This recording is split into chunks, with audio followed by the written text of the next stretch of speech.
নমস্কার বন্ধুরা, আজকে বানাবো অরেঞ্জ কাপ কেক। পুরো ভিডিওটা দেখতে থাকুন। প্রথমে আমি এখানে কমলা লেবুটা ছাড়িয়ে নিয়েছি। কমলা লেবুটা ছাড়িয়ে নিয়ে রসটা বার করে নেব। তারপরে এদিকে রস বার করা হয়ে গেলে আমি এদিকে ময়দা নিয়ে নেব। ময়দার ওপর দিয়ে দেবো সুজি। সুজির ওপর দিয়ে দেবো স্বাদ মতো লবণ। লবণটা দিয়ে আমি দিয়ে দেবো ইস্ট 1 চামচ, বেকিং পাউডার 1 চিমটে, বেকিং সোডা 1 চিমটে, আর দিয়ে দেবো ভ্যানিলা এসেন্স।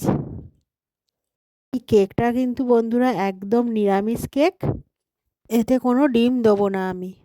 তারপরে দিয়ে দেবো গুঁড়ো দুধ, তারপরে দিয়ে দেবো রিফাইন তেল। রিফাইন তেলটা দেওয়ার পরে আমি হালকা গরম উষ্ণ দুধ দিয়ে আস্তে আস্তে করে ব্যাটারটা আমি ফেটিয়ে নেব।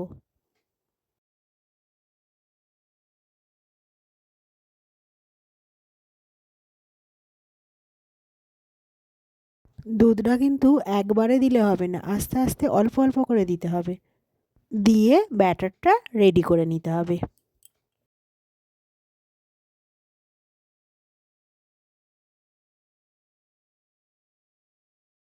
তারপরে এদিকে আমি একটু খেজুরের গুড় নিয়ে নিয়েছি।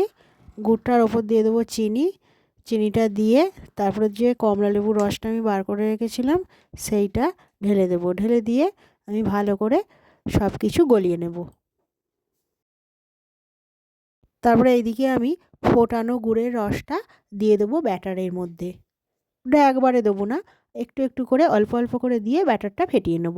এই রকম ঘনত্বের বন্ধুরা হবে, আপনারা দেখুন। খুব আঁটো নয়, আবার খুব পাতলাও হবে না।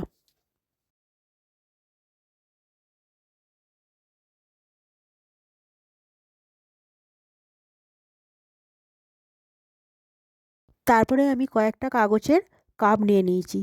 চায়ের যে কাগজের কাপ হয় সেই রকম কাপ আমি নিয়ে তাতে তেল বুলিয়ে নেব।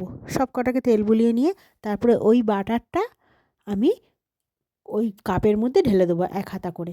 তবে পুরো কাপ ভর্তি করে দিলে হবে না, হাফ করে দিয়ে রাখতে হবে, কারণ কেকগুলো তো হয়ে গেলে ফুলে যাবে। তারপরে এদিকে আমি কড়ার মধ্যে একটা স্ট্যান্ড বসিয়ে দিয়েছি। কড়াটা ভালো করে গরম হয়ে গেলে আমি একটা ঝাঁঝরি নিয়ে নেবো। ঝাঁঝরির ওপরে এই কাপগুলো বসিয়ে দেবো। বসিয়ে দিয়ে তারপরে আমি চাপা দিয়ে 10 মিনিট করে নেবো। 10 মিনিট পরে আমি কাজু কিশমিশটা দেবো, কারণ কেকটা ফুলে গেলে কাজু কিশমিশটা দিতে হবে, নইলে কিন্তু কাজু কিশমিশটা ওর ভেতরে পুরোটা ঢুকে যাবে। তারপরে আমি 40 মিনিটের জন্য কেকটা করে নেব।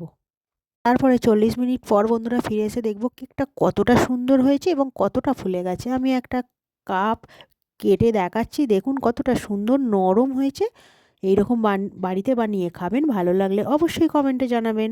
আর আমার চ্যানেলটিকে অবশ্যই লাইক ও সাবস্ক্রাইব করে দেবেন, আর পাশে থাকা বেল বাটনটা ক্লিক করে রাখবেন, যাতে সবার প্রথমে আমার ভিডিওটা আপনার কাছে পৌঁছে যায়। আবার দেখা হবে পরের ভিডিওয়ে।